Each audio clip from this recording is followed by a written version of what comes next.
ఈరోజు నేను ఒక శ్రేష్టమైన అంశం మీద దేవుని మాటలు చెప్పాలని ఆశపడుతున్నాను. మనము జీవించాలంటే ఏం చేయాలి అనేది నేను ఈరోజు మీకు చెప్పలేన్నాను. మనలో మనము జీవము గలవారమై ఉండాలి అంటే మనం ఏమి చేయాలి అన్నది మనము నేర్చుకోబోతున్నాం. ఇదే గ్రంథంలో 6వ అధ్యాయము యోహాను సువార్తలో 6వ అధ్యాయంలో దేవుని యొక్క వాక్యాన్ని మనము చదివితే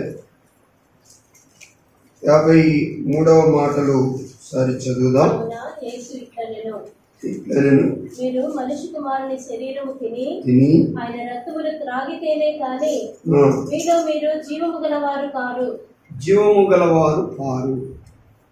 కనుక మనము జీవించాలి. ఎక్కడ జీవించాలి? దేవునిలో జీవించాలి. మనము దేవునిలో జీవించేవారుగా అంటే బ్రతికేవారుగా ఉండాలి అంటే ఏం చేయాలి అన్నది ఈరోజు కొన్ని మాటలను మనం ధ్యానించాలి. ఎందుకంటే చాలామంది లోకంలో జీవిస్తున్నారు కానీ దేవునిలో ఏమైపోయారు? చచ్చిపోయారు. దేవునితో వారికి ఎటువంటి కనెక్షన్ లేదు. కనుక వారు దేవుని దృష్టిలో చచ్చిపోయినటువంటి రీతిగా ఉన్నారు. ప్రకటన గ్రంథం 3:1 మనం చూసినప్పుడు నీవు జీవించుచున్నావన్నా పేరు నీకు మాత్రం ఉన్నది కానీ నీవు మృతుడవే అంట. నీవు మృతుడవే, నువ్వు చచ్చిపోయావు. కనుక మనం చాలాసార్లు నేను కూడా దేవుని బిడ్డనే అని అనుకుంటూ ఉంటాం. కానీ అనుకోవటం కాదు, కానీ వాస్తవంగా దేవునిలో మనం ఏం చేయాలి? జీవించాలి. జీవించాలంటే ఏం చేయాలి? ఎవరైనా సరే దేవుని బిడ్డగా ఉండాలి అనుకున్న వాళ్ళందరూ కూడా మీరు ప్రభులో జీవించాలంటే ఏం చేయాలి? 2 విషయాలను నేను మీకు ఈరోజు చూపించాలని ఆశపడుతున్నాను. ఒకటి, దేవునిలో మనం జీవించాలంటే దేవునితో మనం మాట్లాడాలి. రెండవది, దేవుడు మనతో మాట్లాడాలి. ఈ 2 మనకు ఉండాలి. దేవునితో మనము మాట్లాడాలి, మనతో దేవుడు మాట్లాడాలి. కనుక దేవునితో మనం మాట్లాడకపోయినా, మనతో దేవుడు మాట్లాడకపోయినా ఈ మన సంబంధము దూరం అయిపోతుంది. ఒకటి చాలా గ్యాప్ ఏర్పడుతుంది. ఇప్పుడు ఆయనను ఎరుగను అని బ్రతికే వారిలాగా మనం చాలా దూరం అయిపోతాం. ఆయనకు మనకు సంబంధమే ఉండదు. అందుకొరకు దేవుని పిల్లలమైనటువంటి మనము 2 చేయాలి. దేవుడు నాతో మాట్లాడాలంటే నేనేం చేయాలి? దేవుడు నాతో మాట్లాడాలి, దేవునితో నేను మాట్లాడాలి. కాబట్టి ఈ రీతిగా మా ఉభయులకు అనగా దేవునికి నాకును మధ్య ఈ మాట్లాడము జరగాలంటే ఏం చేయాలన్నది ఈరోజు మనము నేర్చుకుందాం. ఇంకా ఆదికాండంలో 15వ అధ్యాయంలో దేవుని మాటలు చదువుదాం. మొదటి వాక్యము. ఇది జరిగిన తర్వాత యెహోవా వాక్యము అబ్రాహామునకు దర్శనమందు వచ్చి భయపడకుము, నేను నీకు కేడము, నీ బహుమానము అత్యధికమగునని చెప్పెను. కాబట్టి ఇక్కడ అబ్రాహామునకు మరి దర్శనమందు ఏమొచ్చిందట? వాక్యము వచ్చింది. వాక్యము వచ్చింది. ఎవరి వాక్యం ఇది? యెహోవా వాక్యం. ఈరోజు దేవునితో దేవుడు మనతో ఎలా మాట్లాడగలడు అన్నదానికి ఒక శ్రేష్టమైన ఆన్సర్ ఏంటంటే దేవుని వాక్యమే.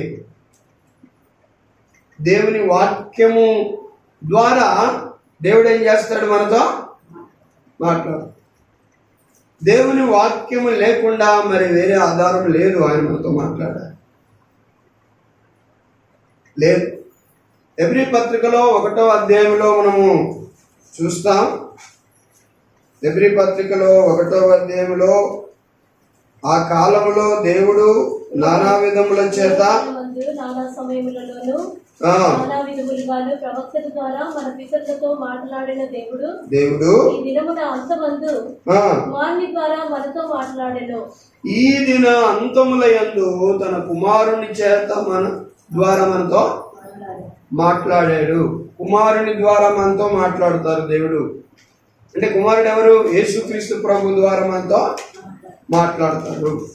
ఆ కాలంలో అయితే ప్రవక్తల ద్వారా ఇంకా నానా విధములుగా దేవుడు ఆ ఇశ్రాయేలీలతో మాట్లాడారు. కానీ ఇప్పుడు అయితే తన కుమారుడు, దేవుని కుమారుడు ఎవరు? యేసుక్రీస్తు ప్రభు ద్వారా దేవుడు మనతో మాట్లాడారు. యేసు ప్రభు ఏమై ఉన్నారు? యోహాను సువార్త 1:1లో ఏమై ఉన్నాడు? ఆయన వాక్యమై ఉన్నాడు. ఏమై ఉన్నాడు? ఆదియందు వాక్యముండెను, వాక్యము దేవుని యొద్ద ఉండెను, వాక్యము దేవుని యొద్ద ఉండెను, వాక్యము దేవుడై ఉండెను. కాబట్టి వాక్యం గురించి చెబుతున్నాడు యోహాను ఇక్కడ. వాక్యం ఎవరు, ఏమై ఉన్నది అనే దాని గురించి యోహాను భక్తులు చెబుతున్నాడు. ఆ వాక్యం చూడండి, కాలము చెప్పాడు. వాక్యము ఎప్పుడుందంట? ఆది యందు ఉంది. ఎక్కడుందట? ఎవరంట ఆ వాక్యము? దేవుడు. కనుక ప్రశ్న వేసుకుంటే మనకు ఆన్సర్లు దొరుకుతాయి. కనుక వాక్యము ఆదిలో ఉన్నది. ఆ వాక్యము దేవుని యొద్ద ఉన్నది. ఆ వాక్యము దేవుడై ఉన్నది అని మనము చదువుతాం. కాబట్టి వాక్యమే యేసుక్రీస్తు ప్రభు. అనగా వాక్యం ద్వారా దేవుడు ఏం చేస్తాడు? మనతో మాట్లాడతారు. వాక్యం ద్వారా మాట్లాడతారు. అందుకని 14వ వాక్యంలో ఆ వాక్యము శరీరధారి అయి కృపా సత్య సంపూర్ణుడుగా మన మధ్య నివసించెను. ఆ వాక్యము ఆది అందున్న వాక్యము, దేవుడయ్యున్న వాక్యము. కాబట్టి కృపా సత్య సంపూర్ణుడుగా మన మధ్య ఉండడానికి దిగి వచ్చింది ఆ వాక్యం. అదే ఆయనే చేసే శరీరాన్ని దాల్చి ఆ వాక్యము ఏం చేసిందట? మన మధ్యకు దిగి వచ్చింది. కనుక దేవుడు మనతో మాట్లాడాలి అంటే ఒకటే ఆధారం, మనం ఒకటే మార్గం. ఏంటది? వాక్యం. వాక్యం. వాక్యాన్ని వినుట ద్వారా దేవుడు మాట్లాడతారు. వాక్యాన్ని చదువుట ద్వారా దేవుడు మనతో మాట్లాడతారు. కాబట్టి ఎవరైనా దేవుడు నాతో మాట్లాడాలి, దేవుడు ఏం చెప్తున్నారో నేను తెలుసుకోవాలి అనే ప్రతివారు కూడా చదవాలి వాక్యాన్ని. బాగా రెగ్యులర్గా వాక్యాన్ని చదవాలి. చదివితేనే దేవుడు నీతో మాట్లాడతాడు. వినుట ద్వారా దేవుడు నీతో మాట్లాడు. వాక్యాన్ని చదవకపోతే దేవుడు నీతో మాట్లాడు. వాక్యాన్ని వినకపోతే దేవుడు నీతో మాట్లాడు. కనుక ఎందుకు అంటే దేవుడు నీతో మాట్లాడడానికి నీవు అనుకూలం చేసుకోవాలి. మాట్లాడినా ఒకటే, మాట్లాడకపోయినా ఒకటే, దేవునితో నాకేంటి మాటలు అనే ఆలోచన నీకుంటే నువ్వు వాక్యాన్ని చదవలేవు, నువ్వు వాక్యాన్ని వినడానికి కూడా రాలేదు. కాబట్టి దేవుడు నాతో మాట్లాడాలి, నాకు చాలా అవసరం. దేవుడు మాట్లాడకపోతే నేను బ్రతకలేను.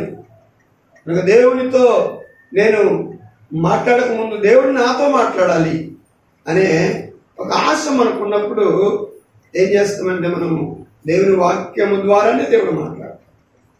యేసుక్రీస్తు ప్రభు అయిన ఆ దేవుడు, వాక్యమై ఉన్న ఆ దేవుడు వాక్యం ద్వారా మనతో మాట్లాడతాడు. ఎందుకంటే అబ్రహామునకు యెహోవా వాక్యము వచ్చి అతనితో మాట్లాడాడు.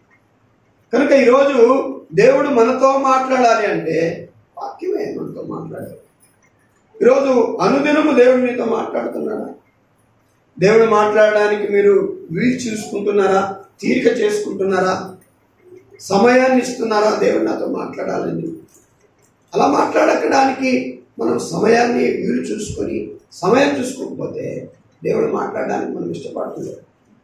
కాబట్టి దేవుడు నీతో మాట్లాడాలి అని ఆయన ఆశపడుతున్నాడు.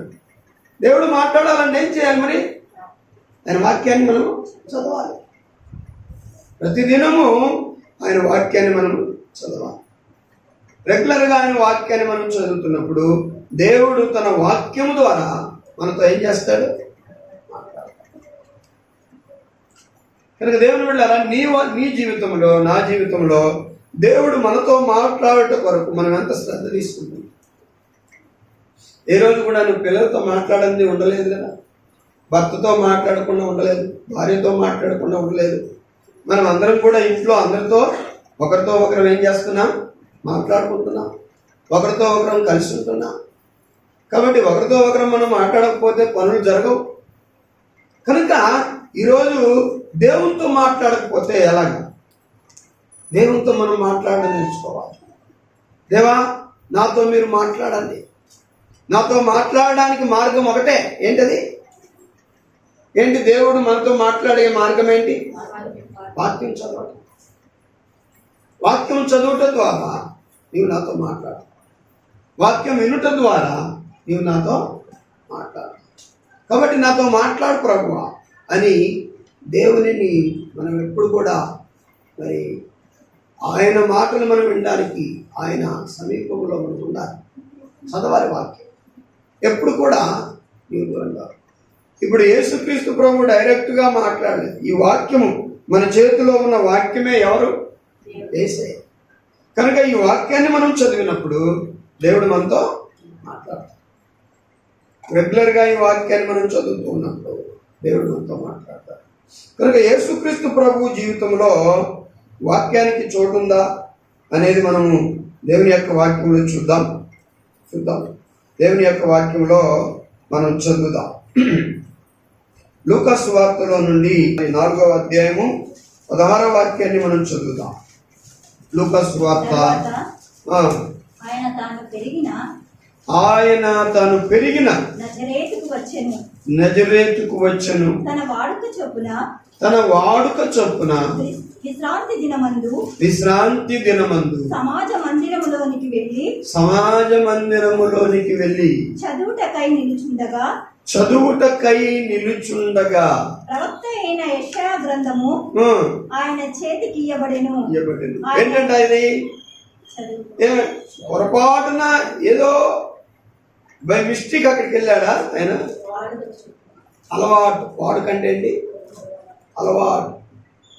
అలవాటు ఉందన్నమాట. వేసే ఏం చదవడానికి?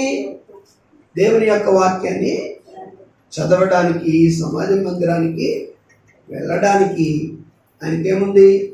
అలవాటు. కనుక వాక్యాన్ని ఆయన వాక్యమై ఉన్న దేవుడు అయినప్పటికీ కూడా ఆయన వాక్యం చదవటం మానలేదు. ఆయన వాక్యాన్ని చదువుతూ ఉన్నాడు. కనుక యేసుక్రీస్తు ప్రభు జీవితంలోనే వాక్యం చదవటము అంత ప్రాముఖ్యమైనప్పుడు మన జీవితంలో మరి ఇంకెంత ప్రాముఖ్యం. ఒకే ఒక ఆధారము ఏంటది? దేవుడు మనతో మాట్లాడే మార్గము వాక్యం చదవటమే, వాక్యం వినడమే. ఈ వాక్యం వినటం ద్వారానే దేవుడు మనతో మాట్లాడతాడు. ఈ వాక్యం చదవటం ద్వారానే దేవుడు మనతో మాట్లాడతాడు. కాబట్టి ఏం చేయాలో, ఏం చేయకూడదో, ఏమి తీసివేసుకోవాలో వాక్యం ద్వారానే దేవుడు మనతో మాట్లాడతాడు. వాక్యము ఉదకము లాంటిది, మనల్ని కడిగి శుభ్రం చేస్తుంది వాక్యం. కాబట్టి దేవుని పిల్లలమైనటువంటి మనము దేవుడు మనతో మాట్లాడాలని ఇష్టపడే ప్రతి ఒక్కరం కూడా దేవుని వాక్యాన్ని ఏం చేయాలి? చదవాలి. దేవుని వాక్యాన్ని వినాలి. విని చదువుట ద్వారా యేసుక్రీస్తు ప్రభు నీ జీవితంలో ఎక్కువగా మాట్లాడాలని మనము ఆశపడాలి. లేకపోతే బైబిల్ చదవడం మానేసినప్పుడు, వాక్యం వినడం మానేసినప్పుడు దేవుడు నీతో మాట్లాడడానికి నువ్వు అవకాశం ఇవ్వట్లేదు. దేవుడు నీతో నాతో మాట్లాడడానికి మనం ఇష్టపడటం లేదు. మనము బిజీలో పడిపోయి ప్రభు మనతో మాట్లాడడానికి మనం అంగీకరించకపోతే మనం జీవించలేము, చచ్చిపోతాం. దేవుడు మనతో మాట్లాడే మార్గము దేవుని వాక్యం చదవటం కనుక మనం తప్పనిసరిగా ప్రతిదినము వాక్యం చదవాలి. ఆ వాక్యం ద్వారా దేవుడు మనతో మాట్లాడతాడు. అందుకనే మరలా ఒక మాట చదువుతాం. యోహాను సువార్తలో 5:39 చదవండి. 5వ అధ్యాయం 39వ వాక్యం. 5వ అధ్యాయం 39. లేఖనములయందు మీకు నిత్య జీవము కలదని తలంచుచు వాటిని పరిశోధించుచున్నారు. కనుక లేఖనములయందు మనకేముందంట? జీవం ఉంది. లేఖనములయందు మనకేముంది? జీవం ఉంది. ముందే అనుకున్నాం కదా, మనం బ్రతకాలి అంటే ప్రభులో ఆయనతో మనం ఆయన మనతో మాట్లాడాలి. మనతో మాట్లాడాలి ఆయన అంటే మనం ఆయన వాక్యాన్ని చదవాలి, ఆయన వాక్యాన్ని వినాలి. మనం ఏ వాక్యం అయితే చదువుతున్నామో, ఏ వాక్యం అయితే వింటున్నామో ఆ వాక్యం ఎవరు? యేసే. కనుక ఆ వాక్యం మనకేమిస్తుందంటే జీవమునిస్తుంది. మనలను దేవునిలో బ్రతికిస్తుంది ఆ వాక్యం. వాక్యం వినడము నాకు ఇంట్రెస్ట్ లేదు, వాక్యం చదవడం కూడా నాకు అంత ఇష్టం లేదు అంటే నీవు లోక సంబంధంగా బ్రతుకుతావు. కానీ అందరిలాగా దేవునిలో మనము చచ్చిన వారం అయిపోతాం. కనుక దేవుని విషయంలో దుర్వాసన పట్టే వారం అయిపోతాం. దేవుడు మనల్ని అసహ్యించుకుంటాడు. అందుకని దేవుని పిల్లలమైన మనము దేవుడు మనతో ఎక్కువగా మాట్లాడాలి అంటే ఎక్కువగా దేవుని వాక్యాన్ని చదవాలి, ఎక్కువగా దేవుని యొక్క మాటలు మనం వింటూ ఉండాలి. మన పిల్లలతో దేవుడు మాట్లాడాలి అంటే వారు వాక్యం చదవాలి, వారు వాక్యం వినాలి. కనుక అనుదినం పొద్దున్నే మీరు మీ పిల్లలతో మాట్లాడతారు. ఏ దావదురు లేకండి, టిఫిన్ చేద్దరు లేకండి, స్నానం చేద్దరు లేకండి. కానీ దేవుడు వారితో మాట్లాడడానికి ఈ గ్రంథాన్ని వారు చదివారో లేదో, వారు తిరగేశారో లేదో.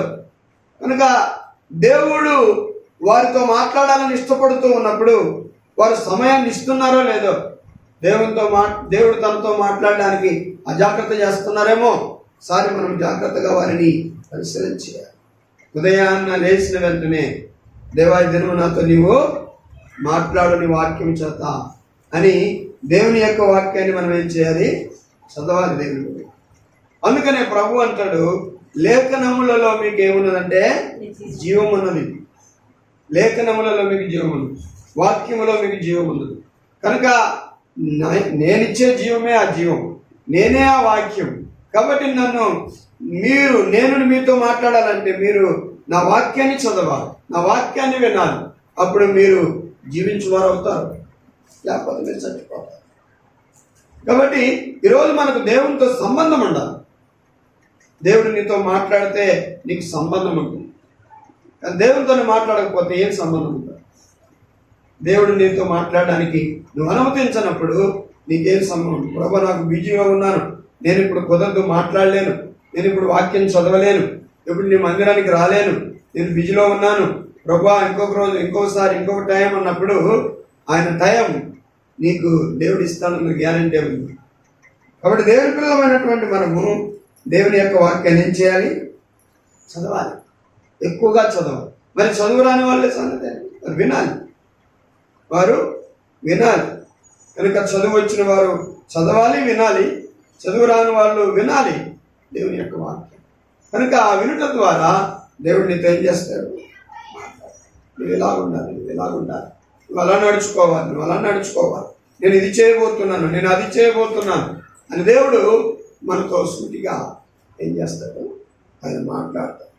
కాబట్టి దేవుని బిడ్డలారా, దేవుని యొక్క వాక్యంలో మరొక మాట మనం చదువుదాం. ద్వితీయోపదేశ కాండం 31వ అధ్యాయము 11వ వాక్యాన్ని. కనుక మన జీవితంలో వాక్యం చదవటం ఎంత ప్రాముఖ్యమో, ఆ వాక్యం చదవడం ద్వారా దేవుడు ఎలా మాట్లాడతారో మనం చూడవచ్చు. నీ దేవుడైన యెహోవా ఏర్పరచుకొను స్థలమందు ఇశ్రాయేలీయులందరూ ఆయన సన్నిధిలో కనబడి పర్ణశాలల పండుగను ఆచరించినప్పుడు ఇశ్రాయేలీయులందరి ఎదుట ఈ ధర్మశాస్త్రమును ప్రకటించి వారికి వినిపింపవలెను. ఈ ధర్మశాస్త్రాన్ని ప్రకటించి వారికి చదివి వినిపించాలి. ఎలా వినిపిస్తారు? చదివితే కదా వినేది. కాబట్టి ఈ ధర్మశాస్త్రమును మీరు చదివి వినిపించాలి. ఏంటి ధర్మశాస్త్రం? దేవుని యొక్క మాటలు, దేవుని వాక్యం. కనుక ఎందుకు అంటే అది జీవం వారికి. మనం శారీరకంగా బ్రతకడానికి అన్నం తింటే బ్రతుకుతామని అనుకుంటాం. అంటే అన్నం తింటే మనం బ్రతుకున్నాం కాబట్టి తింటున్నాం అంతే. అన్నం తింటే బ్రతుకుతామంటే ఇంకా చావకూడదు కదా. అన్నం తింటే బ్రతుకుతామంటే ఇంకా అన్నం తిన్నప్పుడు తిన్న వాళ్ళు ఎవరు సరిపోకూడదు. కాబట్టి మనం అన్నం తింటేనే బ్రతుకున్నాం కాబట్టి తింటున్నాం. లేకపోతే మనము అన్నమే సదాకాలం మనల్ని బ్రతికిస్తుందంటే చావకూడదు తిన్నప్పుడు. కాబట్టి దేవుని బిడ్డలారా, వాక్యం ఏం చేస్తుందంటే మనల్ని నిత్యము బ్రతికిస్తుంది. నిరంతరము ప్రభువులో మనల్ని జీవింపజేస్తుంది. వాక్యమును మనం సులువుగా తీసుకోకూడదు. అందుకని చాలా మంది మీ పరిశుద్ధ గ్రంథాన్ని జాగ్రత్తగా చేసుకొని మీరు అనుదినము ఆ వాక్యాన్ని చదవండి. అనుదినము ఆ వాక్యాన్ని చదవాలి. అనుదినము ఆ వాక్యాన్ని పఠించాలి. అనుదినము మీ చేతనైనప్పుడు మందిరానికి వచ్చి దేవుని యొక్క వాక్యాన్ని మీరు ప్రతి సండే దేవుని యొక్క వాక్యాన్ని మీరు ఏం చేయాలి? వినాలి. ఎందుకు అంటే దేవుడు మీతో మాట్లాడతారు. దేవుడు నాతో మాట్లాడతారు. మనతో మాట్లాడడానికి ఆయన ఒక టైం పెట్టుకున్నప్పుడు, లేదు ఇప్పుడు నాకు ఖాళీ లేదు అన్నప్పుడు మరొకసారి నీతో మాట్లాడతారని గ్యారెంటీ ఉంది. అందుకోసమే దేవుని పిల్లలమైన మనము ఆశపడాలి. దేవా నాతో మాట్లాడాలి, నేను అనుకూలం చేసుకుంటున్నాను, నేను సరి చేసుకుంటున్నాను, నువ్వు నాతో మాట్లాడు ప్రభువా, నువ్వు నాతో మాట్లాడు ప్రభువా అని ఆశ కలిగిన ప్రతి ఒక్కరు కూడా వేకువనే లేచి ఆయన వాక్యాన్ని మనం ఏం చేయాలి? చదవాలి. ఆయన మాటలు మనం వినడానికి సిద్ధపడాలి. అలా సిద్ధపడకపోతే మనలో జీవం ఉండదు. మనం దేవునిలో బ్రతికిన వారం కానే కాదు. అందుకనే ద్వితీయోపదేశ కాండములు ఏమంటారు? చదవండి 11వ వాక్యంలో 31:11లో యెహోవా ఏర్పరచుకున్న ఆ స్థలమందు ఇశ్రాయేలీయులందరూ ఆయన సన్నిధిని కనబడి పర్ణశాలల పండుగ ఆచరించినప్పుడు ఇశ్రాయేలీయులందరి ఎదుట ఈ ధర్మశాస్త్రమును ప్రకటించి వారికి వినిపించాలి. మీ దేవుడైన యెహోవాకు భయపడి ఈ ధర్మశాస్త్ర వాక్యములన్నిటినీ అనుసరించి నడుచుకొనున్నట్లు పురుషులేమి స్త్రీలేమి పిల్లలేమి నీ పురములలోనున్న పరదేశులేమి వాటిని విని నేర్చుకొనుటకై అందరినీ పోగు చేయాలి. వాక్యం చూడండి, దేవుడు ఎంతగా ప్రాముఖ్యమైనది. వాక్యము ఎలాగా జాగ్రత్త చేసి అందరికీ వినిపించాలని చెప్తున్నాడు. పిల్లలు వినాలి, స్త్రీలు వినాలి, పెద్దలు వినాలి, అందరినీ పోగు చేయాలి. ఈ మాటలు వినడానికి రావాలి. మనం ఏంటంటే దేవుని మాటలు వినడము మనము చాలా మందిని శ్రద్ధ తీసుకో. నా టైం అప్పుడు నేను వస్తాను అంతే, దేవుని టయానికి నేను రాను అన్నట్లు మనం వస్తే కుదరదు. మీరే ఆలోచించేయండి. మీకు ఒక జాబ్ ఉంటే, ఒక ఉద్యోగం ఉంటే, లేక ఒక కాలేజీ ఉంటే, స్కూల్ ఉంటే టయానికి వెళ్తారా? లేకపోతే నాకు ఇష్టం వచ్చినప్పుడు నేను వస్తానంటారా? మీకు ఉద్యోగం ఉంటే ఆ డ్యూటీ టయానికి మీరు వెళ్ళకపోతే మిమ్మల్ని తీసేస్తారు. నువ్వు కాలేజీకి వెళ్తే ఆ కాలేజీ టయానికి నువ్వు వెళ్ళకపోతే ఉపాధ్యాయుడు నిన్ను నిలదీస్తారు. స్కూల్ టయానికి నువ్వు వెళ్ళకపోతే టీచర్ నిన్ను నిలదీస్తుంది, వెళ్ళిపో బయటకంట, లేకపోతే నీకు శిక్ష వేస్తా. మరి దేవుని మందిరానికి ఏ టయానికి వస్తాం? నేను కానీ మీరు కానీ ఎవరైనా సరే దేవుని మందిరానికి మనం టయానికి రావాలి. అది నేర్చుకోవాలి. ముందు టయానికి మనం వచ్చుటలో మనలో ఆయన ఆసక్తి చూస్తారు. నా బిడ్డలు నా మందిరానికి ఎలాగా వస్తున్నారు అన్న ఆసక్తి చూస్తారు. మనం అశ్రద్ధ చేయటమే మనకు అది ఒక నష్టం మన జీవితంలో. దేవుని మందిరానికి ఆయన ఆరాధనకు మనం ఎప్పుడైతే అశ్రద్ధ చేస్తామో అది మనకు నష్టం మన జీవితంలో. శ్రద్ధ చూపిస్తామో అది దీవెన. శ్రద్ధ చూపిస్తే అది దీవెన. కాబట్టి మన హృదయంలో నేను ఎప్పుడు వెళ్ళాలి దేవుని మందిరానికి, టయానికి నేను వెళ్ళాలి. ఈ టయానికి నేను ఏ ఆలస్యం చేయకుండా వెళ్ళాలి, నేను అన్ని చక్కబెట్టుకోవాలి అని దేవుని మందిరానికి ఆతురతగా మనం రావాలి. ఎందుకంటే ఇక్కడ దేవుడు నీతో మాట్లాడే సమయం. కనుక ఆయన వాక్యాన్ని చదివినప్పుడు దేవుడు నీతో మాట్లాడతాడు.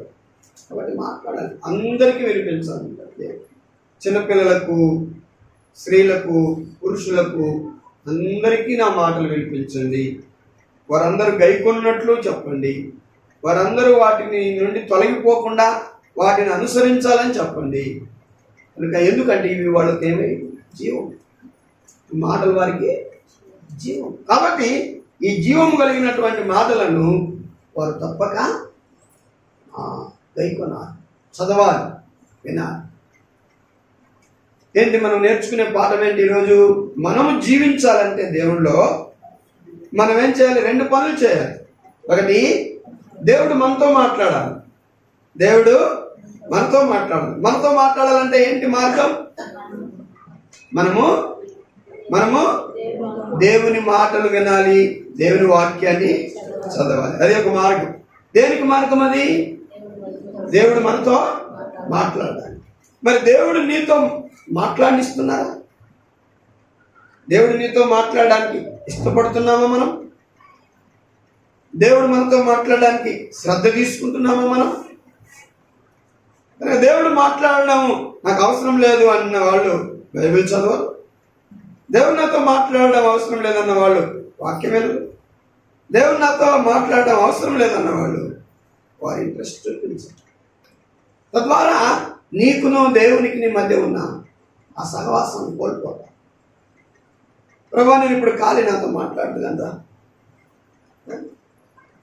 అందుకనే మరియా ఏం చేశారంటే, లూకా సువార్త 10:38లో మరియా ఏం చేశారు? బేతనియాకు ప్రభు ప్రయాణమై పోచుండగా ఆయన గ్రామంలో ప్రవేశించెను. 10:38 లూకా సువార్త. మార్తాను ఒక స్త్రీ ఆయనను తన ఇంట చేర్చుకొనెను. ఆమెకు మరియా అనే సహోదరి ఉండెను. ఈమె యేసు పాదముల యొద్ద కూర్చుండి ఆయన బోధ వినుచుండెను. దేవునికి స్తోత్రం. ఆయన బోధ వినుచుండెను. మార్తా వినడానికి రావట్లేదు. ఏం చేస్తున్నారు మార్త గారు?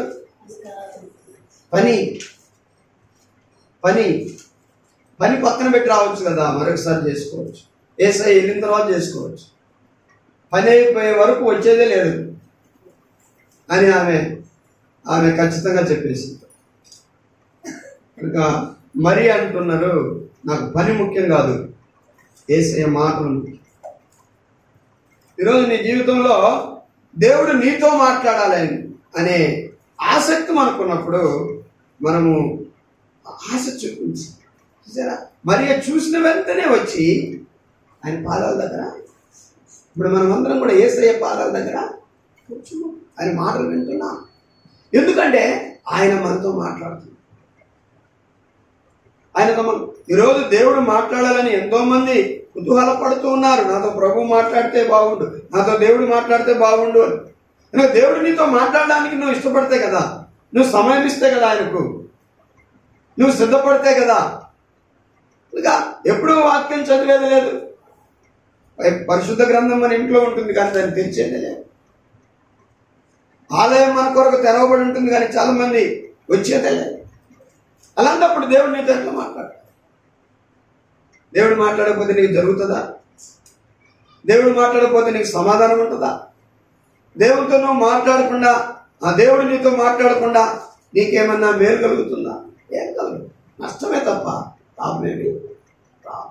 అందుకొరకు దేవుని పిల్లమైనటువంటి మనం ఏం చేయాలంటే, దేవుడు మాట్లాడే కొరకు ఏ సమయంలోనైనా మనం సిద్ధంగా ప్రభు నాతో మాట్లాడు. మీరు రాత్రుల్లో కూడా చదవండి, నిద్ర రాకపోతే వాక్యం గంటలు దేవుని వాక్యాన్ని చదవండి. మీకు ఇంకా శక్తి ఉంటే మోకాళ్ళ మీద ఉండి దేవుని వాక్యం చదవండి. దేవుని యొక్క వాక్యం చదవడానికి ఎలాగంటే అలాగే చదవకుండా, పండుకొని చదువుకోకుండా, అలాగేలాగా అశ్రద్ధగా చదవకుండా, నీవు భక్తి కలిగి చదువు, శ్రద్ధ కలిగి చదువు, భయం కలిగి చదువు. ఇది దేవుని వాక్యం, పాఠ్య పుస్తకం కాదు. ఇది లోక సంబంధంగా ప్రింట్ వేయబడిన బుక్ కాదు. ఇది జీవము కలిగిన దేవుని మాటల గ్రంథం, పరిశుద్ధ గ్రంథం. కనుక దీనికి ఎంత విలువిస్తావో దేవుడు నీకు అంత మరి ఆస్వాదం ఇస్తావు. దీన్ని ఎంత జాగ్రత్తగా చూసుకోకుండా అజాగ్రత్తం చేసి ఉంటావు. చాలామంది స్టూడెంట్లు చిన్న క్రొత్త నిబంధన వారి బ్యాగులు పెట్టుకుని వెళ్ళిపోతారు. ఎందుకంటే వారు కాలిన చోట్లల్లో కూడా ఈ బైబిల్ గ్రంథాన్ని ఏం చేస్తుంటారు వారికి వచ్చిన లాంగ్వేజ్, అది కన్నడ, హిందీ, ఇంగ్లీష్, ఏదైనా సరే వారికి వచ్చిన లాంగ్వేజ్లో వారు దేవుని వాక్యాన్ని చదువుకుంటారు. ఎందుకంటే ఈ వాక్యము మనకు మరి దేవుడు మాట్లాడడానికి ఒక ఆధారం కాబట్టి దీన్ని చదివేది. నెహమ్యా ఇశ్రాయేలీయులకు ఏం చేశాడో మనం చూద్దాం. నెహమ్యా గ్రంథం తీయండి. నెహమ్యా గ్రంథంలో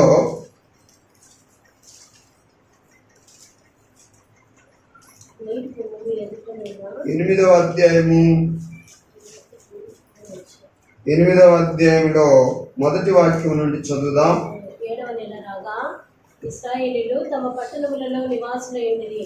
అప్పుడు జనులందరూ ఏక మనస్కులై నీటి గుమ్మము ఎదుటనున్న మైదానములకు వచ్చి, యెహోవా ఇశ్రాయేలీయులకు ఆజ్ఞాపించిన మోసే ధర్మశాస్త్ర గ్రంథములు తెమ్మని ఎజ్రా అను శాస్త్రితో చెప్పగా, యాజకుడైన ఎజ్రా 7వ మాసము మొదటి దినమున చదవబడు దాన్ని గ్రహింప శక్తిగల స్త్రీ పురుషులు కలిసిన సమాజం అంతటి ఎదుటను ఆ ధర్మశాస్త్ర గ్రంథము తీసుకుని వచ్చి నీటి గుమ్మము ఎదుటనున్న మైదానములో ఉదయము మొదలుకొని మధ్యాహ్నం వరకు నిలుచున్న ఆ స్త్రీ పురుషులకును తెలివితో వినగల వారికి అందరికీ చదివి వినిపించుచు వచ్చెను. చదివి వినిపించుచు ఎప్పటి నుండి ఎప్పటి వరకు? ఉదయం మొదలుకొని మధ్యాహ్నం వరకు. మరి ఆసక్తి కలిగిన ఎవరంట? వినగలిగిన, తెలివితో కొంతమంది వినరు. ఏ చర్చకు వచ్చినా కొంతమంది వాక్యం వినరు, తెలుసు నాకు. వాళ్ళ వాక్యం వినరు. ఆ పిల్లలతో ఈ పిల్లలతో కాలక్షేపం చేస్తూ ఉంటారు, అటు ఇటు చూసుకుంటూ ఉంటారు, బయటకు వెళ్తారు, లోపలికి వస్తూ ఉంటారు. ఆ శ్రద్ధగా వినరు, పట్టించుకోరు వాక్యం యొక్క విలువ. కానీ ఇక్కడ తెలివితో వినగలిగిన స్త్రీ పురుషులకు, ఆసక్తితో వినగలిగిన స్త్రీ పురుషులకు యేసు ప్రభు అనే ఆ వాక్యాన్ని, ఆ దేవుడు మాట్లాడే దానికి సాధనమైన వాక్యాన్ని వారు చదివి వినిపించారు.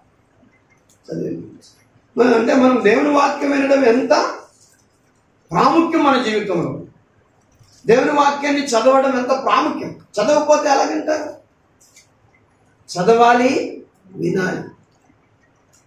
మన పిల్లలు కూడా చదవాలి, వినాలి. దేవుని వాక్యాన్ని చదివిన స్టూడెంట్లను చూడండి, దేవుని వాక్యాన్ని చదవని ఆ స్టూడెంట్స్ని చూడండి, తేడా ఉండదు. ఎందుకంటే దేవుని వాక్యాన్ని చదువుతున్న వ్యక్తితో దేవుడు మాట్లాడతాడు. ప్రతి సబ్జెక్ట్లో కూడా ఒక చక్కటి నైపుణ్యత వారు చూపించగలుగుతారు. అందుకనే దేవుని వాక్యాన్ని చదివే బిడ్డలుగా మనం ఉండాలి. దేవుని వాక్యాన్ని చదివినప్పుడు, చెప్పునప్పుడు వినే బిడ్డలుగా మనం ఉండాలి. అందుకనే ఉదయం మొదలుకొని మధ్యాహ్నం వరకు వారు వినుచున్నటువంటి వారికి అందరికీ చదివి వినిపించారు. ధర్మశాస్త్ర గ్రంథములు శ్రద్ధతో వినిరి.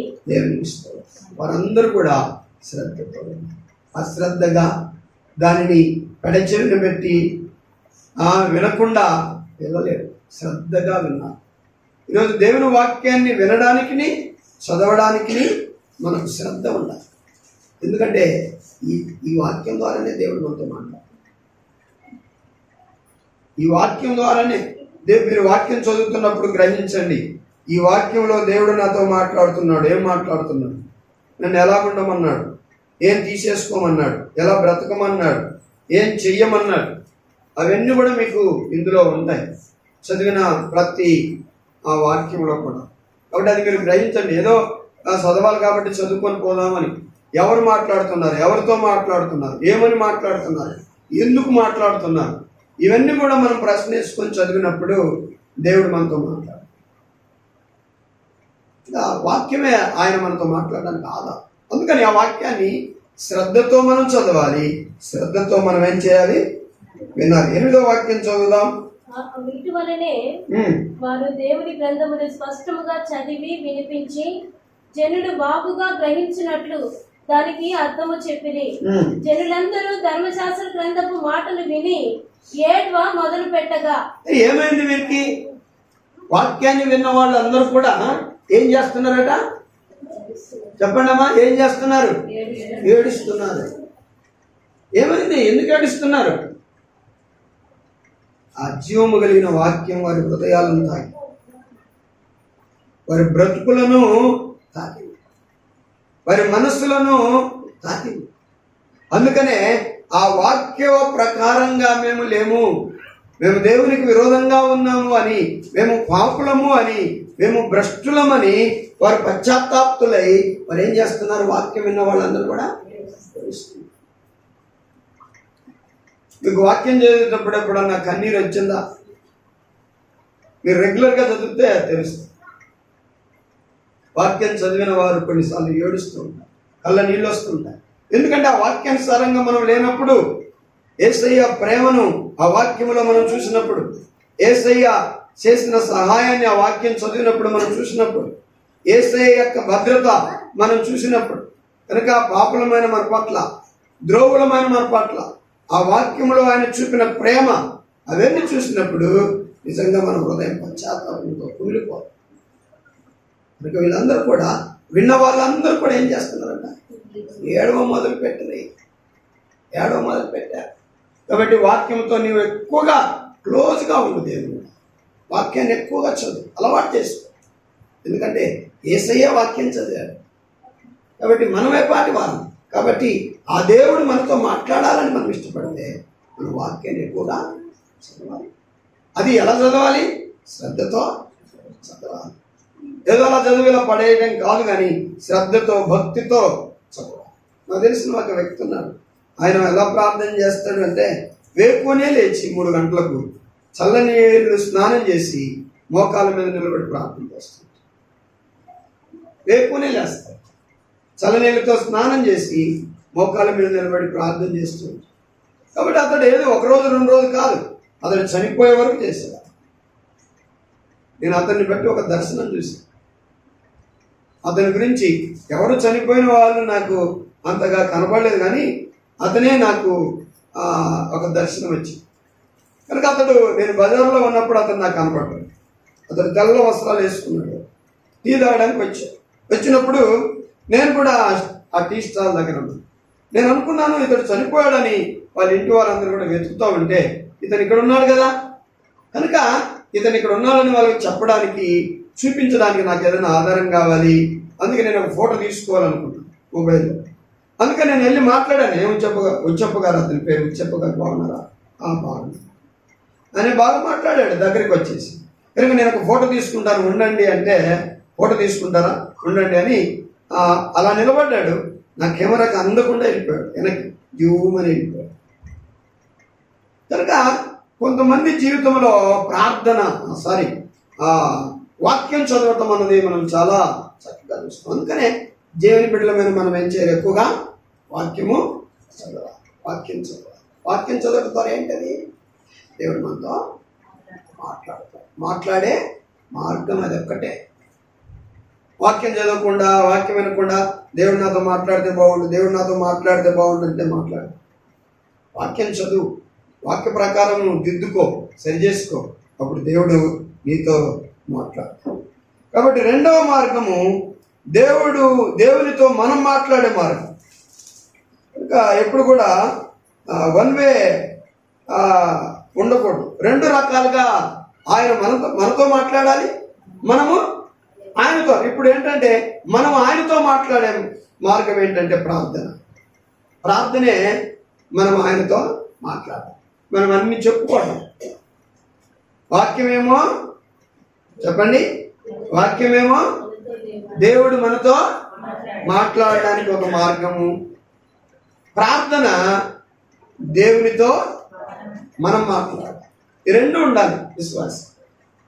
నీవు ఆయనతో మాట్లాడాలి, ఆయన ఆయనతో మాట్లాడాలి. ప్రతి కష్టం భక్తుని ఆదికాండం నుండి ప్రకటన గ్రంథం వరకు చూడండి, ఏదైనా దేవునికి చెప్పాలి, దేవునితో మాట్లాడాలంటే ఏంటి ఆధారము? ప్రార్థన లేకుండా మనం దేవునితో మనం దేవునితో మాట్లాడాలి ప్రార్థన. కానీ యేసుక్రీస్తు ప్రభు జీవితంలో కూడా ప్రార్థన చాలా ప్రాముఖ్యంగా తన జీవితంలో ఉన్నట్టు మనం చూద్దాం. దేవుని యొక్క వాక్యంలో మత్తయి సువార్తలో ఒక వాక్యాన్ని మనం చదువుదాం. మత్తయి సువార్త 26వ అధ్యాయము 36వ వాక్యం, 26:36. అంతటా యేసు వారితో కూడా గెత్సేమనే అనబడిన చోటికి వచ్చి, నేను అక్కడికి వెళ్లి ప్రార్థన చేసి వచ్చు వరకు మీరు ఇక్కడ కూర్చుండుడని శిష్యులతో చెప్పి, పేతురును జెబెదయి ఇద్దరు కుమారులను వెంట పెట్టుకుని పోయి దుఃఖపడుటకును చింతాక్రాంతుడగుటకును మొదలు పెట్టెను. కాబట్టి యేసుక్రీస్తు ప్రభు జీవితంలో ఏముంది? ప్రార్థించే అలవాటు ఉంది, ప్రార్థన చేసే అలవాటు. అదే ఇంకోటి లూకా సువార్త 22వ అధ్యాయము 39వ వాక్యం నుండి 46 వరకు చదువు. 39 నుండి. తర్వాత ఆయన బయలుదేరి తన వాడుకు చొప్పున ఒలీవ కొండకు వెళ్ళగా శిష్యులను ఆయన వెంట వెళ్ళిరి. ఎందుకు వాడుక ఈ గెత్సేమనే తోటే ఒలీవల తోట. కాబట్టి ఈ గెత్సేమనే తోటకి ఎందుకు వెళ్ళాడు? ఏంటది? ఏదో కష్టం వచ్చిందని వెళ్ళాడు ఆయన. మళ్ళీ చాలా మంది ఏం చేస్తామంటే, పిల్లోడికి బాగలేకపోయినప్పుడు, ఇంట్లో బాగలేకపోయినప్పుడు, డబ్బు కొరత ఉన్నప్పుడు, అన్నానికి లోటు ఉన్నప్పుడు, ఆ మనకు ఏదైనా సమస్యలు వచ్చినప్పుడు అప్పుడు మోకాళ్ళ నుంచి ప్రార్థన చేస్తాం. కానీ రెగ్యులర్గా ప్రార్థన చేసే అలవాటు అందరికీ ఉండదని చెప్పను, కొందరికి ఉండదు. రెగ్యులర్గా ప్రార్థన చేసే అలవాటు కనుక యేసయ్యకి ఏముందంట? వాడుక చొప్పున. ఇందాక మనం చూసాం, వాడుక చొప్పున వాక్యం చదివాడు ఆయన కదా. ఆయన ఆ సమాజ మందిరానికి వెళ్ళి వాడుక చొప్పున ఆయన వాక్యం చదివాడు. అంటే వాడుకుంది ఆయనకు. రెగ్యులర్గా దేవుని మందిరానికి వెళ్తాడు, రెగ్యులర్గా వాక్యం చదువుతాడు యేసయ్య. ఆయన దేవుడే, అని ఆయన మనకు మాదిరి చూపించి. కనుక రెండవది ఏంటంటే, వాడుక చొప్పున గెత్సేమనే తోటకు ఆయన ఒలీవల కొండ అనబడిన వనానికి ఆయన ఏం చేయడానికి? ప్రార్థన. కాబట్టి ప్రార్థన ఏంటి అంటే దేవునితో మనం మాట్లాడాలి. ప్రార్థన కనుక యేసు ప్రార్థన చేస్తే ఎవరితో మాట్లాడాడు? తండ్రితో మాట్లాడాడు. తండ్రి, నీ చిత్తం అయితే ఈ గిన్నె నా యొద్ద నుండి తండ్రి నా యొద్ద నుండి తొలగించుటకు నీ చిత్తమైతే తొలగించుము. నీ చిత్తమైతే తొలగించుము. ఎవరితో మాట్లాడుతున్నాడు? తండ్రితో మాట్లాడు. మనం కూడా ఎవరితో మాట్లాడా మార్గం ఇది? ప్రార్థన దేవునితో మాట్లాడే మార్గం. దేవునితో మాట్లాడడం ఇష్టం లేదా చాలా మంది? మరి చదువుకునే పిల్లలు కూడా దేవునితో ఎక్కువగా మాట్లాడాలంటే ప్రార్థన చేయాలి. మీ అనుదిన అవసరాలు, ఖర్చులు, కొరతలు, మీ సబ్జెక్టుల్లో కావలసిన ప్రాబ్లమ్స్ మీరు ఎదుర్కోవటం ఎన్ని ఉంటాయి. కనుక వీటన్నిటిని కూడా మన పరమ తండ్రి అయిన దేవునికి ఏం చేయాలి? ప్రార్థన ద్వారా చెప్పి ఆయనతో మాట్లాడాలి.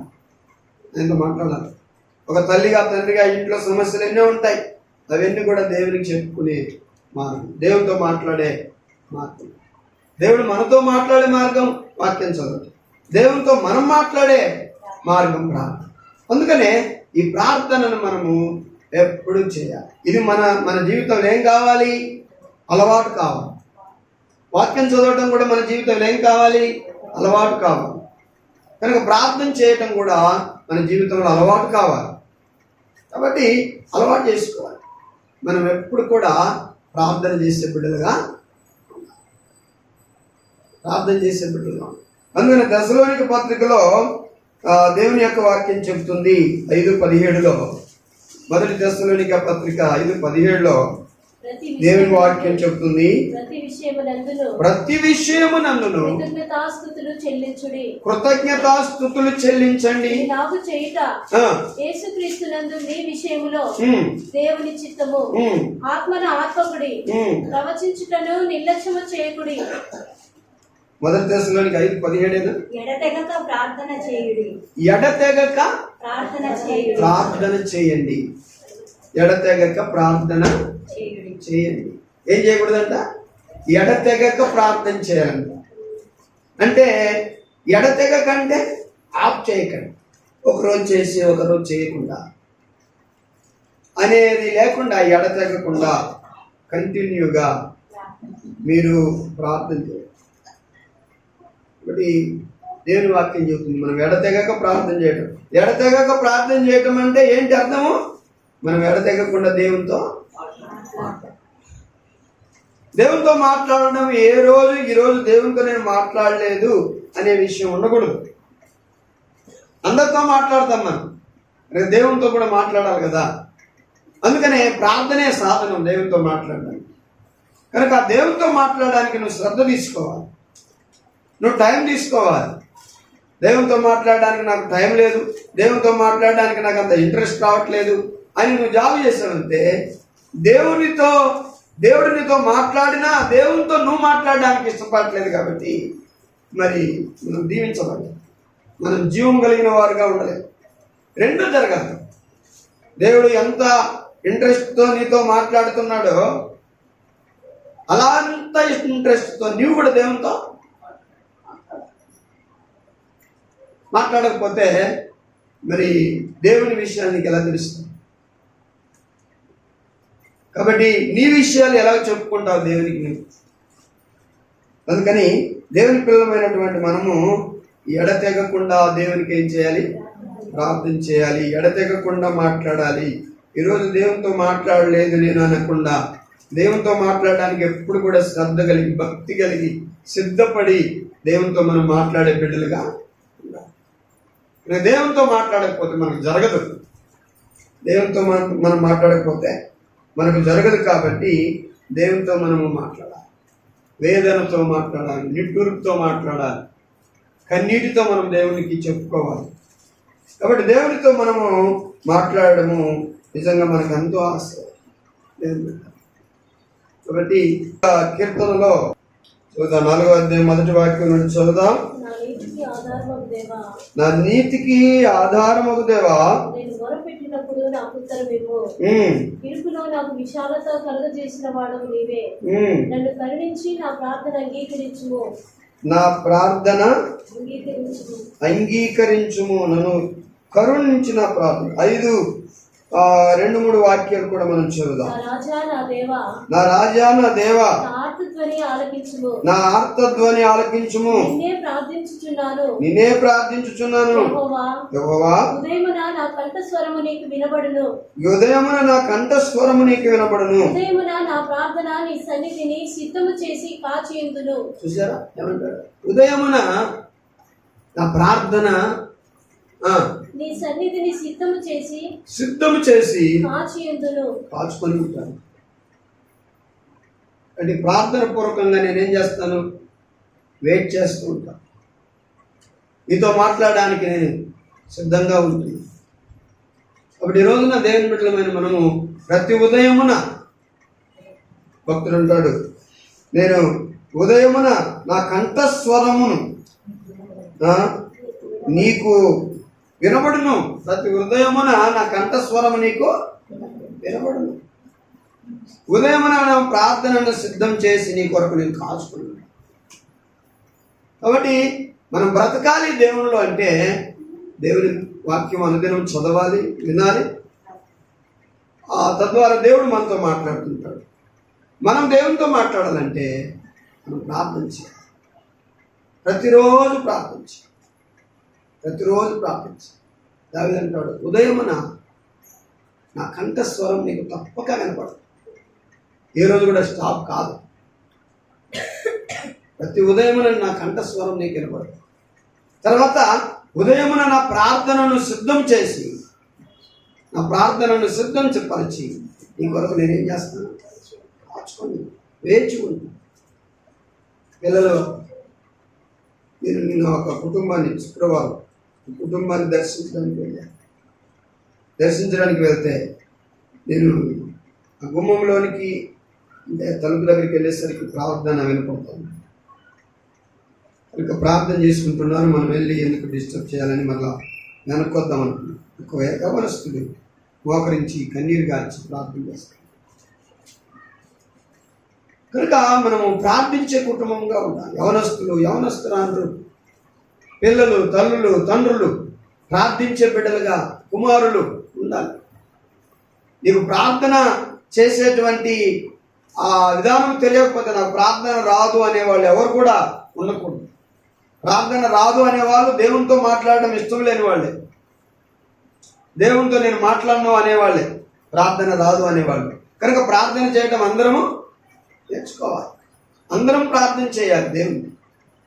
కనుక అందరము దేవుణ్ణి అడగాలి. మన కుమారుడు, మన కుమార్తె, మన తండ్రి, మన తల్లి అందరూ కూడా ప్రార్థన చేయాలి. అందరూ దేవుణ్ణి అడగాలి, దేవునితో మాట్లాడాలి.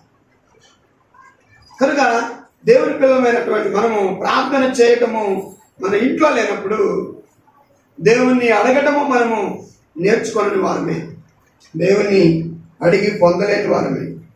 అందుకొరకే భక్తులు అంటాడు, ఉదయమున నా కంఠస్వరం నీకు వినపడదు. ప్రతి ఉదయమున నా ప్రార్థనను సిద్ధము చేసి నేను కాచుకొని విందును అంటాడు. కాచుకొని విందును అంటాడు. కాబట్టి దేవుని పిల్లలమైన మనము దేవునితో మాట్లాడే మార్గం ప్రార్థన కనుక తప్పక దేవునితో మనం ఏం చేయాలి? మాట్లాడాలి. దేని ద్వారా? ప్రార్థన ద్వారా దేవునితో మనము మాట్లాడాలి. కనుక మాట్లాడినప్పుడు దేవుడు సంతోషిస్తాడు. కనుక నేను మాట్లాడాలని వారు ఆసక్తితో బైబిల్ చదువుతున్నారు, నా వాక్యం వింటున్నారు. మరి వారితో నేను మాట్లాడడానికి కూడా, నాతో వారు మాట్లాడడానికి కూడా వారు ఏం చేస్తున్నారు? ప్రార్థన చేస్తున్నారు అని ప్రభు ఏం చేస్తారు? సంతోషిస్తారు. కాబట్టి అందుకనే దేవుని పిల్లలమైన మనము ప్రార్థించాలి. దానియేలు యొక్క జీవితంలో దేవునితో మాట్లాడము రోజుకు 3 సార్లు, ఉదయము, మధ్యాహ్నము, సాయంకాలము దానియేలు జీవితంలో ప్రార్థన చేయడం చూస్తాం. దానియేలు గ్రంథం 6వ అధ్యాయం 10వ వాక్యంలో మనము చూస్తాం. ఇట్టి శాసనము సంతకము చేయబడినని దానియేలు తెలుసుకొనినను అతడు తన ఇంటికి వెళ్ళి యథాప్రకారముగా అనుదినము ముమ్మారు మోకాళ్ళుని తన ఇంటి పైగది కిటికీలు యెరూషలేము తట్టునకు తెరవబడి ఉండగా తన దేవునికి ప్రార్థన చేయుచు ఆయనను స్తుతించుచు వచ్చెను. తన దేవునికి ప్రార్థన చేయుచు ఆయనను స్తుతించుచు వచ్చెను. కనుక ఎన్నిసార్లు? 3 సార్లు దేవునితో మాట్లాడు చెప్పుకుంటున్నాడు, ప్రభువా నాకు సహాయం చేయి. ఈ రోజున రోజుకు ఉదయం ఒకసారి అనేది కాదు, మనం ఎన్నిసార్లు అయినా దేవునితో మాట్లాడవచ్చు. ఇంకా మాట్లాడే మార్గం ఏంటి అంటే ప్రార్థన, సాధనం ఏంటంటే ప్రార్థన. కనుక ఆ ప్రార్థన నీ జీవితంలో లేకపోతే మరి దేనితో మాట్లాడతావు? దేవునితో. నీకు మాట్లాడే మార్గం వేరొకటి. ప్రభువా ఇలా రా అంటే వస్తాడు ఆయన. ప్రార్థన ఒక శ్రేష్టమైన సాధనాన్ని దేవుడు మనకి ఇచ్చాడు. మన కష్టాల్లో, నష్టాల్లో, మన వ్యాధులలో, మన బాధల్లో, కొరతల్లో దేవునితో మనం మాట్లాడాలి. 119వ కీర్తనలో భక్తుడైన దావీదు ఈ కీర్తనకారుడు అంటాడు. కీర్తనకారుడు 164, 119, 164లో కీర్తనకారుడు ఇలాగ అంటాడు, నీ న్యాయ విధులను బట్టి దినమునకు 7 మారుల నేను నిన్ను స్తుతించుచున్నాను. 7 times per day I praise. కనుక నేను నిన్ను ఎన్నిసార్లు? 7 మార్లు, దినమునకు 7 మార్లు నేను స్తుతిస్తున్నాను. చూసారా? కనుక ఇక్కడ అతనికి పని లేదు, పాట ఏం లేదా, ఉంటాయి. కానీ ప్రార్థన చేయడానికి టైం తీసుకుంది, సమయాన్ని తీసుకుంది. ప్రార్థన దినమునకు 7 మార్లు నేను స్తుతిస్తున్నాను. అంత గొప్ప విషయం. నిజంగా అటువంటి వారి జీవితంలో ఎంతో బాగుంటాయి. మీరు చూడండి, దేవునితో మాట్లాడే మార్గం ఏంటి అంటే ప్రార్థన. దేవుడు మనతో మాట్లాడే మార్గం ఏంటంటే వాక్యం చదవడం. ఈ 2 చేసిన వారి జీవితాలను చూడండి ఎంత పవర్ఫుల్గా ఉన్నాయి, ఎంత శక్తికరంగా ఈ బ్రతుకులు ఉన్నాయి. కనుక దానియేలు జీవితంలో మనం చూసినప్పుడు దానియేలు ఎంత బలము కలిగినటువంటి శక్తి కలిగినటువంటి వ్యక్తితో మనం చూస్తాం. ఎందుకంటే దినమునకు ముమ్మారు దేవునితో అతడు మాట్లాడుతూ ఉన్నాడు. అందుకని శత్రువులు తనను ఏమి చేయలేకపోయారు, సింహాలు సైతము తనకు ఏ హానిని చేయలేకపోయారు. కనుక ఈ రెండు ఉండాలి. దేవుడు మనతో మాట్లాడడానికి మనము సమయాన్ని ఇవ్వాలి దేవునికి, మనము దేవునితో మాట్లాడడానికి మనం కూడా సమయాన్ని తీసుకోవాలి, చూసుకోవాలి. కనుక ఆయనతో మాట్లాడడానికి సమయం లేదన్నా, దేవుడు నాతో మాట్లాడతానన్నా నాకు సమయం లేదన్నా, మన జీవితంలో చాలా అణగారిపోతాం, డల్గా ఉంటాం, నష్టపోతాం, కష్టపడతాం. కనుక ఈ రెండు చేసినటువంటి వారి జీవితంలో గొప్ప గొప్ప కార్యాలు వారు రుచి చూస్తారు. యేసుక్రీస్తు ప్రభువును ఆయనను ఎవరు తాకినా ఏం జరుగుతుందంటే ఒక వండర్ జరుగుతుంది, ఒక అద్భుతం జరుగుతుంది. ఆయన ఎవరిని తాకినా అద్భుతం జరుగుతుంది. ఎందుకంత ఆయన ఎలాంటి వ్యక్తి? కేవలం నీనా లాంటి మనిషి ఆయన, సంపూర్ణ శరీరంతో ఆయన ఈ లోకానికి వచ్చారు. కానీ ఆయన జీవితంలో ఎక్కువగా ప్రార్థన, ఆయన జీవితంలో ఎక్కువగా వాక్యం చదవటం, దేవుడితో స్నేహం చేయడం, తండ్రితో స్నేహం చేయడం అనిపిస్తుంది. అందుకనే సామాన్యమైన మనిషిగా ఉన్న మనకు మాదిరిగా ఉండి ఆయన ప్రార్థన వాక్యాన్ని ఎప్పుడైతే తన జీవితంలో అలవాటు చేసుకున్నాడో, ఒక కుష్ఠరోగి వచ్చాడు. 8వ అధ్యాయం మత్తయి సువార్తలో ఒక కుష్ఠరోగి వచ్చి నన్ను ముట్టు అంటారు. చూడండి, ఆయన కొండ మీద నుండి దిగి వచ్చినప్పుడు బహు జన సమూహములు ఆయనను వెంబడించెను. ఇదిగో కుష్ఠరోగి వచ్చి ఆయనకు మొక్కి, ప్రభువా నీకు ఇష్టమైతే నన్ను శుద్ధినిగా చేయగలవనెను.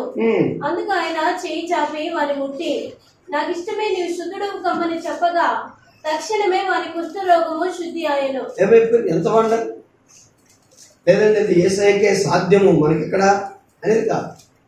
మనం అంత పెద్ద పెద్ద బలహీనతలు మనము స్వస్థపరచలేకపోయినా, తీసివేసలేకపోయినా, మనం అటువంటి విధానము ప్రార్థన వాక్య పఠనం మన జీవితంలో ఉన్నప్పుడు దేవుడు మన ద్వారా కూడా కొన్ని కార్యాలను చేస్తాడు.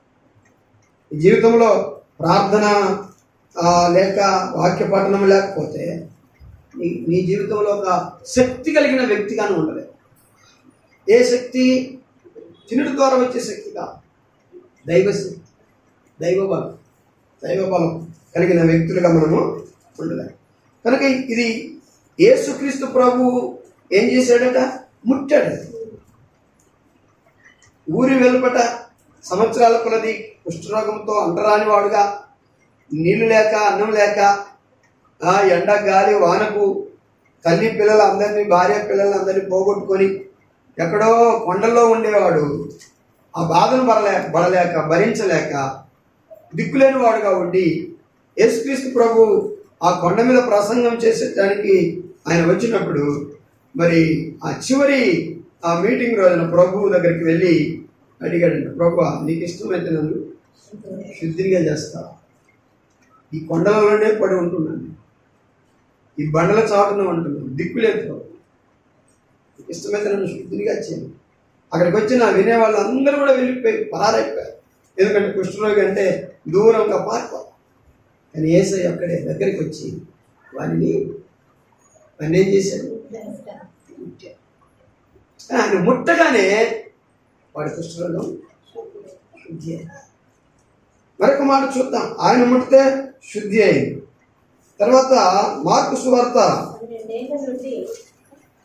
12 సంవత్సరముల నుండి రోగము కలిగిన ఒక స్త్రీ ఉండెను. కాబట్టి 27వ వాక్యం చదువుదాం. ఆమె యేసును గూర్చి విని నేను ఆయన వస్త్రములు మాత్రము ముట్టినా బాగుపడుదుననుకొని జన సమూహములో ఆయన వెనుకకు వచ్చి ఆయన వస్త్రము ముట్టెను. వెంటనే ఆమె రక్తధార కట్టెను. కనుక తన శరీరములోని ఆ బాధ నివారణ అయినదని గ్రహించుకొనెను. కాబట్టి వెంటనే యేసు తనలో నుండి ప్రభావము బయలు వెళ్ళనని తనలో తాను గ్రహించి జన సమూహము వైపు తిరిగి నా వస్త్రములు ముట్టినది ఎవరని అడుగగా. కాబట్టి ఇక్కడ మనం చూస్తాం 12 సంవత్సరాల నుండి బలహీనతతో ఉన్న ఈ స్త్రీ ఏం చేశారు? ఆయనను ముట్టారు, ఆయన వస్త్రాన్ని ముట్టారు. కుష్ఠరోగిని అయితే ఈయన ముట్టారు. ఈ రక్తస్రావణ రోగం కలిగిన స్త్రీ ఆయన్ను ముట్టారు. ఆయన అతన్ని ముట్టినా, ఆమె ఆయనను ముట్టినా ఏం జరిగింది? ఆయన మాట్లాడితే అద్భుతం, ఆయన చూస్తే అద్భుతం, ఆయన ఉమ్మిలో అద్భుతం. కాబట్టి ఎందుకంటే ఆయన అనుదిన జీవితంలో ఆయన బ్రతికిన బ్రతుకులో శక్తి ఉందన్నమాట. ఇంకొక యేసు, బర్రు యేసు అనే ఇంకొక వ్యక్తి ఉన్నాడు. రకరకాలైన యేసు పేరు పెట్టుకున్న వాళ్ళందరూ కూడా ఈ ప్రభావం లేదు. యేసయ్య ఏం చేశాడంటే అలా బ్రతికాడు, ఆ బ్రతుకులో శక్తి. ఈ రోజున నీలో నాలో కూడా ఆ ప్రభావం, ఆ శక్తి మన ఇంట్లో ఇతరులు కూడా మనల్ని చూసి పొందుకోవాలంటే మనం కూడా ఏం చేయాలి? అనుదినము దేవుని యొక్క వాక్యాన్ని చదవాలి, దేవుని వాక్యాన్ని మనము వినాలి. దేవుని వాక్యం వినడానికి ఎప్పుడు కూడా అశ్రద్ధ చేయము. ఇలాగా చదివితే వింటే ఏంటిది? దేనికిది? ఏంది? చదువుట ద్వారా, వినుట ద్వారా దేవుడు మనతో మాట్లాడతాడు. చదువుట ద్వారా, వినుట ద్వారా దేవుడు మనతో మాట్లాడతాడు. కానీ దేవునితో మనం మాట్లాడాలంటే ప్రార్థన చేయటం ద్వారా దేవునితో మనము మాట్లాడాలి. ఈ రెండు జరగాలి విశ్వాసంలో. ఈ రెండు జరగాలి. ఈ రెండు దూరం అయిపోతే దేవుడు నీకు దూరం అయిపోతుంది. నీకు ఎంత పనున్నా వదిలేసేసి ఈ రెండింటిని జరిపించడానికి నువ్వు ప్రయత్నం చేయాలి, ప్రయాసపడాలి, శ్రద్ధ చూపించాలి. అప్పుడు నీవు ఒక బలమైన వ్యక్తిగా, నీ మాటలో శక్తి, నీ చూపులో శక్తి, నువ్వు తాకితే శక్తి, అనేకమైన కార్యాలు, అద్భుతాలు యేసయ్య నీ జీవితంలో చేస్తాడు. ఆ రెండు లేనప్పుడు బైబిల్ చదివి ఎన్ని రోజులైంది? ప్రార్థన చేసి ఎన్ని రోజులైంది? అసలు ప్రార్థన చేసే ఇంట్రెస్ట్ ఉందా? ప్రార్థన చేయాలన్న ఆసక్తి ఉందా? అవన్నీ లేనప్పుడు నీవు యేసయ్యలో చచ్చిపోయిన వాళ్ళము, బ్రతికిన వాళ్ళము. కనుక మనము క్రీస్తులో జీవించాలి అంటే ప్రభువు మనతో మాట్లాడడానికి మనం అవకాశం ఇవ్వాలి, మనం దేవునితో మాట్లాడడానికి అవకాశం తీసుకోవాలి. అప్పుడు మనం బ్రతుకుతాం. ఈ రెండు చేసినప్పుడు శక్తి కలిగిన వ్యక్తిగా ఈ లోకంలో అనేకులకు దేవునికి ఉపయోగపడేటువంటి మరి సాధనాలుగా దేవుని బిడ్డలుగా మనం ఉంటాం. కాబట్టి అలాగా మనం అనుదినం వాక్యం చదివి మనం ప్రార్థన చేసి దేవునికి, లోకానికి, మన కుటుంబాలకు, సంఘాలకు ఉపయోగపడే ఒక బలమైన వ్యక్తులుగా ఉండునట్లు ప్రభు సహాయం చేసి దీవించును గాక. ఆమేన్.